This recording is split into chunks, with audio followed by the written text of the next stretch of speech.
ច័ន្ទជោគជ័យឃុំអូបីជាន់ខ្មែរអើយក្រោកឡើងរស់រាន់ប្រកាសអាសន្នសៀមប្លន់ដីខ្មែរពត់លួងបន្លាចំការដីស្រែអូស្ទឹងដីគេចៅសៀមបងវ៉ាកែប្រវត្តិសាស្ត្រមិនឈរនៅស្ងៀមដូចក្មេងបៀមដៃយុវជនប្រុសស្រីដំបងនៅដៃវិថីវិនះកុំថាឡើយលួងបនឡាពេញពីងរួមគ្នាវាយគៀងចោលសៀមនិរះដោយដៃកូនខ្មែរទួងកាយលហិតលហើយថ្ងៃត្រូវទឹកភ្លៀងយុបនាំគ្នាយាមចំការដីស្រែ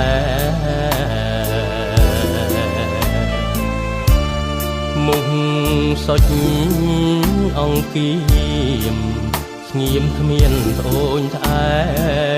ក្រោមពន្លឺខែព្រះអើយជួយថែដីស្រែយើងផងចៅសៀមគុំរងឆ្មក់ចូលលាក់ខ្លួនហូមបឹងត្រគួនខ្មែរដាស់អង្រួនញាតិមិត្តប្អូនបងប្រមូលកម្លាំងច្បាំងនឹងដំបងមិនអើយសៀមឆ្លងចូលព្រំរបងទឹកដីខេមរា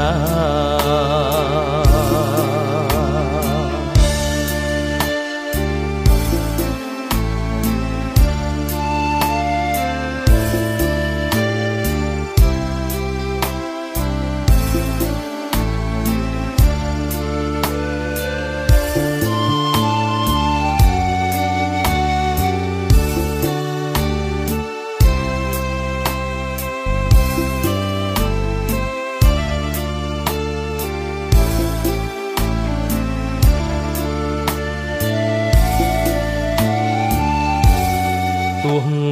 កាយលហិតលហើយថ្ងៃត្រូវទឹកភ្លៀងយុបនាំគ្នាយាមចំការដីស្រែ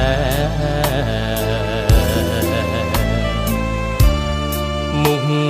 សុចអង្គៀមស្ងៀមគ្មានត្អូញត្អែក្រោមពន្លឺខែព្រះអើយជួយថែដីស្រែយើងផងចៅសៀមគុំរងឆ្មក់ចូលលាក់ខ្លួនហូមបឹងត្រគួនខ្មែរដាស់អង្រួនញាតិមិត្តប្អូនបងប្រមូលកម្លាំងច្បាំងនឹងដំបងមិនអើយសៀមឆ្លងចូលព្រំរបងទឹកដីខេមរា